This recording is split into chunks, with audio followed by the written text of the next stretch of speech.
All right, good morning and welcome back to Gun Bunny Customs. And today we're going to be doing our ferret episode. I received my ferrets on Friday, much like everybody else.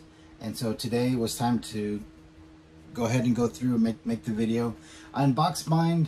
I unboxed this one yesterday, and the reason is that the box that they came in was damaged. There's a big hole pierced in the shipping box, and then this one had a big hole in it as well. So I opened it just to make sure that everything was in there, nothing was damaged or had fallen out or anything like that. So I just went ahead and put it together, and I thought it would be better that way to give me like a day to mull it over, to really look at it and not just kind of go off of a sort of bucket of water in the face sort of splash reaction to it. Because I'm glad I sat on it for a minute, because it made me really like the things that I really like, and it made me really question the things that I kind of don't like about it. Now, first off, I want to say that it does feel quality. It's got a good weight to it. I mean, the suspension feels good. The plastic, for the most part, feels good. The tires, all of it. The same kind of quality that we've come to expect with the Vamp, the Trouble Bubble, the Ram, all that stuff. The base piece of every vehicle has been amazing so far. All of the complaints have been more like towards the accessories as opposed to the actual quality of the vehicle. And I would have to say that that's going to end up sort of being the same kind of gripe that I have here with this one. Now, not only in this video am I going to kind of go over all of that, but I am going to also open up another one and break it down. So then that way, you know, because in all of my videos, every time that Hasbro makes a release, I figure out how to break it down and I make a video, so that way all the customizers out there, or the guys that want to get into customizing on that vehicle, they know how to break it down. So like I said, I do think it's quality. I do like the way it feels. I do like the size of it. Oh, and another thing that we're going to do is we're going to compare it to some ATVs that have been released by other brands that are 1/12 scale. So we're going to see how they size up, and that way for the guys who missed out on this and aren't Tiger Force fans and don't want the repaint, there are a couple of other options out there that you can find that are, you know, kind of similar size, that you can add weapons and stuff to. Okay, so back to it. So like I said, I do like it. I like the way it feels. I like the way it looks. You know, we're kind of dealing with that classic look. The biggest issue that I have with it, like I said, it isn't the actual vehicle itself. It's this right here.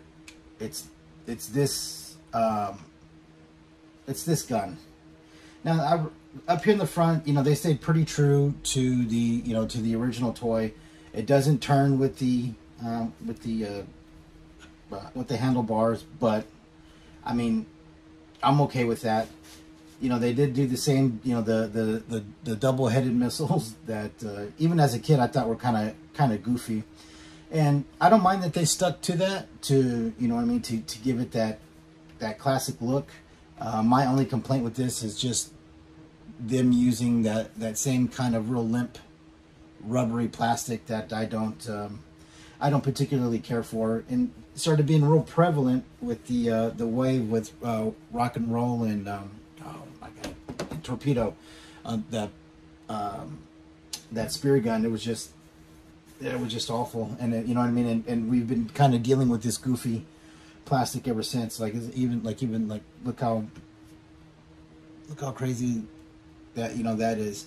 And I you know, I get what some people are saying. You know, it's because of, it has to be this soft because of the age that's on the packaging and stuff like that. But I don't know, it wasn't that soft in the beginning, and it was, you know, the same stuff. So if you go back to the Wave 1 stuff, none of the accessories were gooey like that. But that's not even my complaint on this, because I mean, it's, you know, rigid enough to hold its shape, and so it's good enough. What I don't like is how this connects. It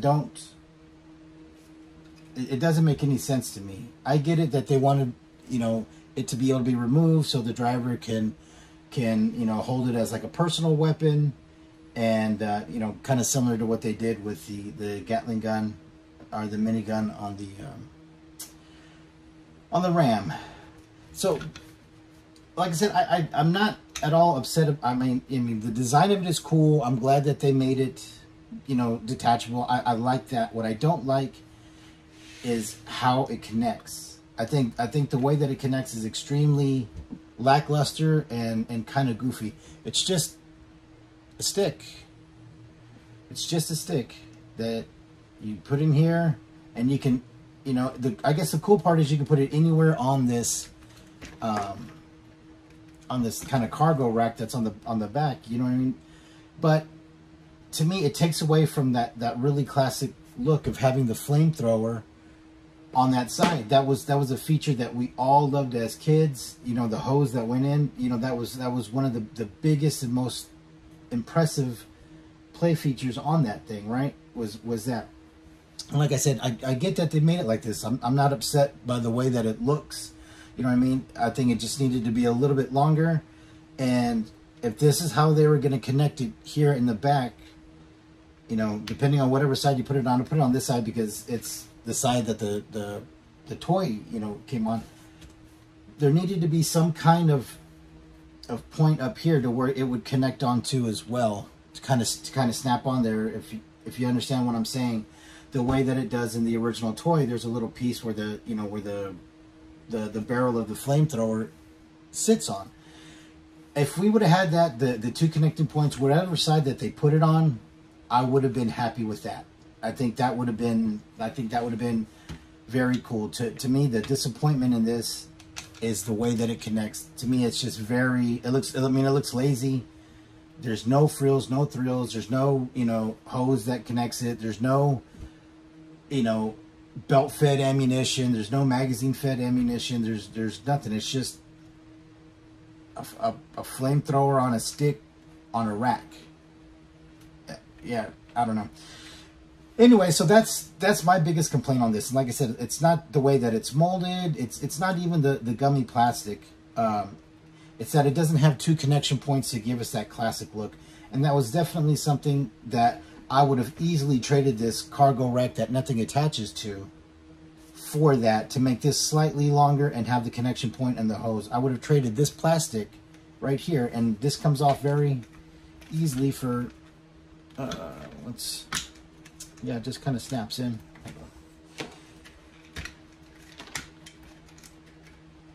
Right? I would have gladly traded that piece of plastic, you know what I'm saying, for a hose, a connection point here, and a connection point there. I think that would have just given it more of that classic look that we were looking for. Like I said, I'm not mad at this design. That's just my one major gripe. Other than that, I really have none. I like the way it looks. Like I said, the gummy plastic, it just kind of is what it is. It's what we're stuck with, and we'll have to make it work. But I just think the way that this weapon connects is very. Like I said, I think it's just kind of lazy. They just put a stick, just stick it on a stick, you know. The driver is, you know, obviously a reuse of the Valkyrie mold. Now, I didn't get any Valkyries because I just didn't see, I don't know, I didn't see the point in them. They weren't anything that I was, you know, nostalgically attached to, a character that I was nostalgically attached to. They were, I mean, they are cool looking. I did painted a custom one for a friend of mine. And, you know, it's a cool figure. I didn't have any problems with the actual molding or anything like that. It's just, I just wasn't interested in them. I didn't like the weapons, the accessories that they came with. I thought were real, kind of goofy. Other than that, the kind of Sunbow laser rifle, that cartoon accurate laser rifle. Other than that, I didn't like the accessories it came with. But now I'm going to get a couple of packs because I have 4 of these. And I want them to be able to also have the kind of trooper looking helmet, because in the Valkyries they came with multiple heads, and I think some that had like gas mask with the head on, with the helmet on, and some with it off or whatever. So since they come with an extra helmet, I'm going to get those just to kind of so I can paint them and put them on here. So when they're not actually, you know, like in the field on their ferret, if they're in garrison, they can also have their, you know, their regular helmet as well. But I do like the chest protector. I do like the accessories. Like I said, I don't hate these figures. I think they are awesome figures. They just, I don't know, as an army builder, and and not a standalone character, that aspect of it I don't like for whatever reason. All right, so there it is, the ferret and the driver. Now, if you were unable to get one of these, and you know what I mean, times are hard, man. This economy sucks. You know, the dollar isn't really worth much anymore, and the price of everything is going up. So I understand a lot of people did have to pass on getting this, and also we're dealing with shelf space. We're dealing with being, you know, 4 or 5 years into the line, all that kind of stuff. So if for whatever those reasons, if you were unable to get one of these, score one of these, there's a few options that are out there that work. Now there's, and I've worked on all 3 of the ones that I found here, and I'll kind of go down on. So this one was the first ferret. This was the first custom vehicle I made, and it was made out of a New Ray kind of hunting ATV. It was camouflage. It came with this, you know, with a similar kind of rack, which I think they, you know, they obviously saw a bunch of people make customs of these, and so things like this rack and then this gun case rack was included. Now that was another thing that I was kind of curious about, or you know, wondering about. So they have that here. They have that same feature here that in this, in the New Ray one, it comes with the weapons case that you put a hunting rifle in, and it fits right in there, and that's what this is technically for. But there's no weapon that she has that actually goes in there, or a weapons case or anything like that. So I think it was kind of a waste to put that on there because it's not functional, and that would have allowed us to move this all the way to the side and could have, like I said, had that connection point, and I think a lot of people would have been happier with that. With mine, I did make the flamethrower on the side and the hose and sort of the as complete of that as I could make it. I made this out of it was a Fortnite. It was a Fortnite weapon. I can't remember who it came with, but it was like a big, like hatchet hammer looking thing. And then I cut it up with a couple other pieces, and then I just sort of made it into that. Like I said, this was my very first attempt at making any kind of custom classified vehicle, and I wasn't the first person to do it. There was already a bunch of them on the internet when I finally decided to do mine. But it's one that scales pretty well if you look at it. I mean, it's not as beefy as that, but it's about height-wise, it's about the same. And I think for a female figure, it's a closer.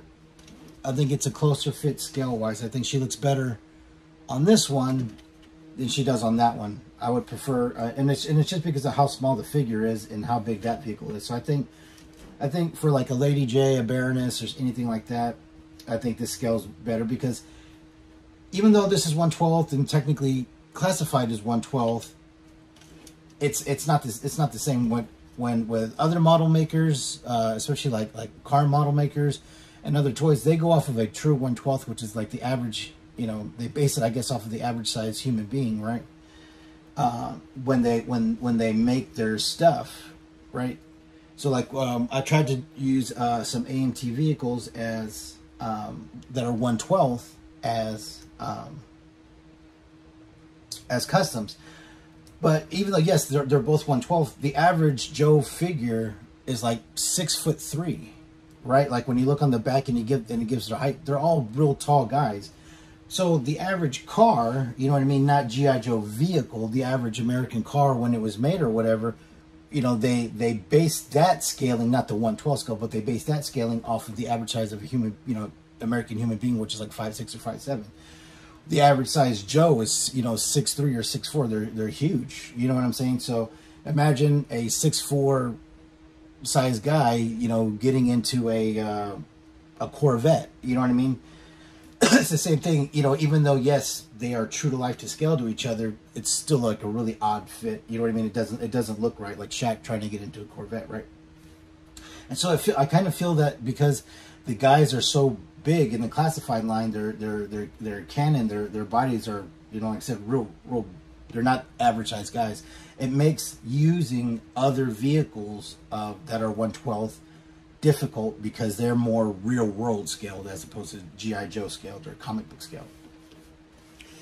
So that was the issue with this one, even though I think it's a great one as a substitute. Now they also make this one, which is like a racing one, and it's it's even a little bit smaller, but I was trying to make some like Viper Scouts with them, and this one's like 20 bucks, but this one comes with like some, it comes with a shotgun, a rifle case, bow and arrows, a compound bow and arrows. It comes with some pretty cool extra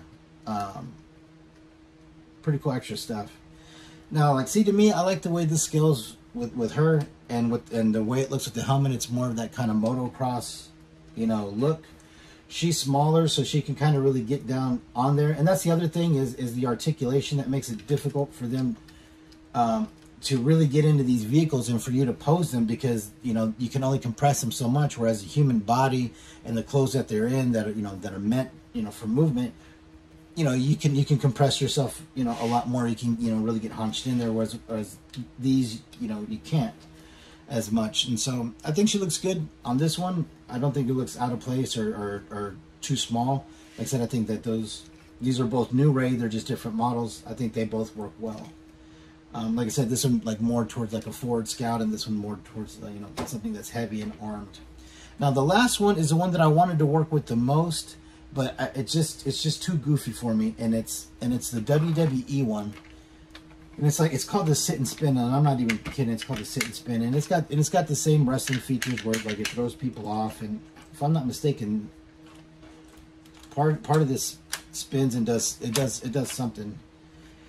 But the reason that I didn't like it is because of the seat. They had to be standing, and it's just because of the wrestling figure that it came with. It didn't have hip articulation. So I had thought about, you know, cutting this down here and raising it to kind of make it look more like that. And then I just never got around to it because I never liked the seat. But a lot of other people use this one. And this one scales, I guess, kind of beefiness wise, close to this one. This one is like I said, I guess, you know, closer with how heavy it is, how thick it is. But I don't like the seat. To me, that seat is super goofy. But like I said, it's because the figure that it came with was not very articulated. One of the issues that I do have is I can't keep her holsters on her. You gotta shove it all the way up there. But yeah, it's just, I don't know. I just thought it looked goofy with him standing like that. It didn't look natural. It didn't look right. And then when I thought about moving it, the issue is how thin that is. You see that?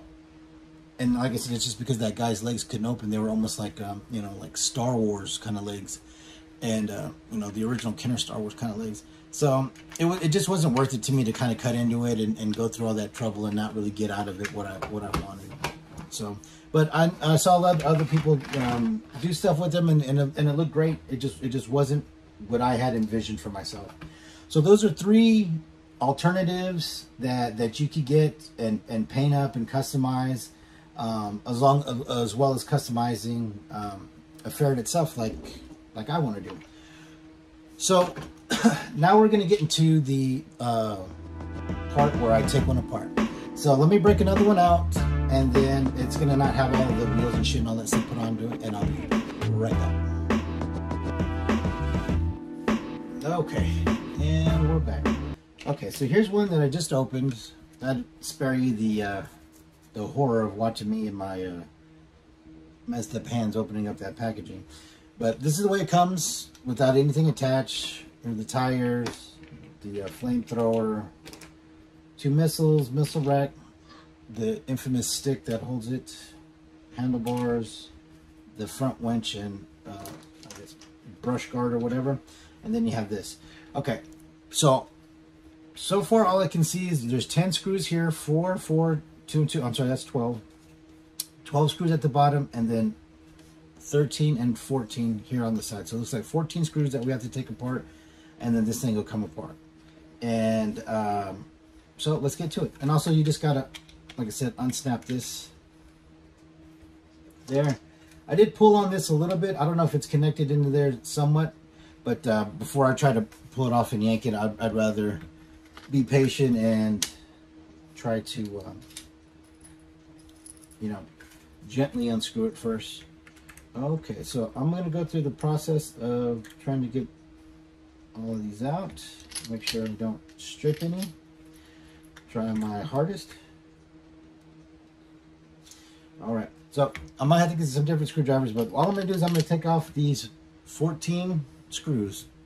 There's 12 here, and then 13 and 14.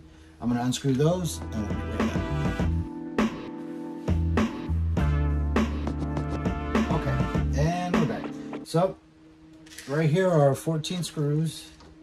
We have I got my trusty pry tool out. So, I've taken them off. And we got to figure out where we got to start kind of prying from. So while I was doing that, I came across this very interesting thing, and we're going to try it out right here, right now. We're going to see if it works. Now, one of the issues that everybody had with the vamp was it didn't steer. The wheels didn't move left or right. Now, this doesn't either. You know, not with any real kind of real big movement. But taking off the 4 screws here opens up this little cover, right, that comes off, and then you see you have these sort of metal ball joints that sit inside of these little C's of plastic. Now, as you can see, if you take this out, what's holding it, what's not allowing it to move, is these how much the C encloses in. So if we cut it down to where it's just right here by this support, that should give us a lot more range of motion, allowing for the front two to be what?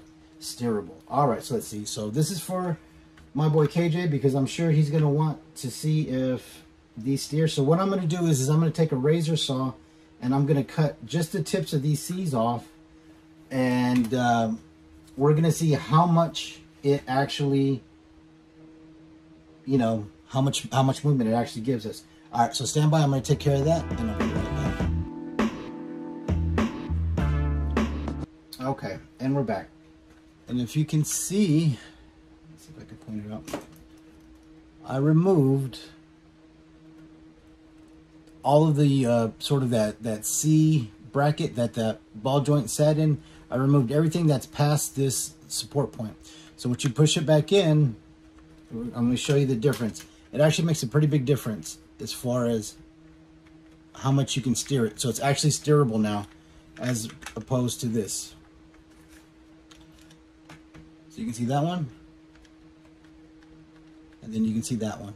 And that's how you make them steer. You just, like I said, you just clip off that top portion of that C, and then now it's steerable. So now we still got to try to figure out how to take this all apart in order for paint. Now, as you can see, it's split into 2 pieces up here, but it still has to come off somehow. So usually with Hasbro, there's a trick. Something's glued some way, or there's a hidden tool. Let's see, here we go, this part's gone. Aha! This part comes off here, which goes in here. As you can see that in there. And there's another screw. And let's see what that loosens up.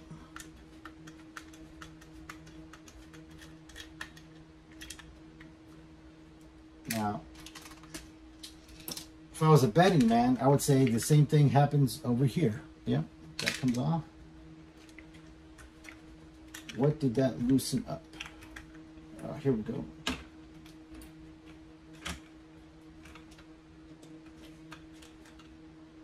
Once you do that, those 2 front portions slide off. There you can see it does just snap in. So you should be able to just...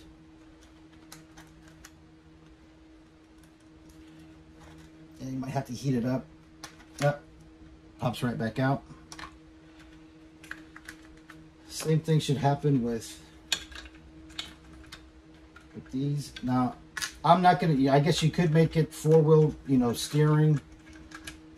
I'm not gonna do that with them, but I guess you could make the rear ones steer as well. I don't know if that's like a real thing.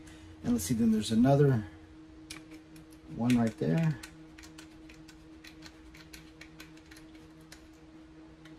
Let's see if that takes off.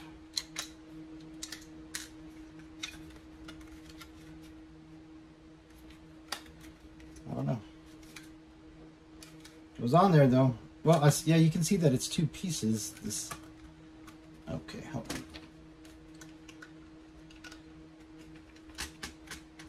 It's like almost like a.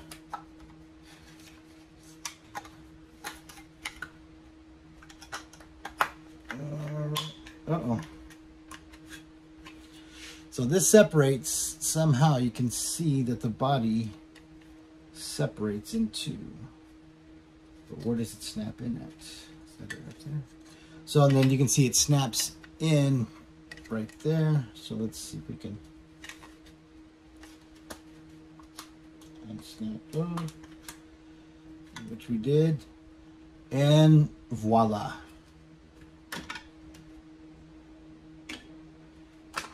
There you go. So that's how you take apart a ferret, and that is how you get it to be able to steer its front wheels. All right, so that's going to be it for today. It was actually a pretty good episode. We got a lot done. Opinions, unboxing, breakdown, how to make the front wheels steer, and also affordable alternatives if you weren't able to get one. All right, so that's going to be it for today. Thank you for tuning in, and we'll see you next time.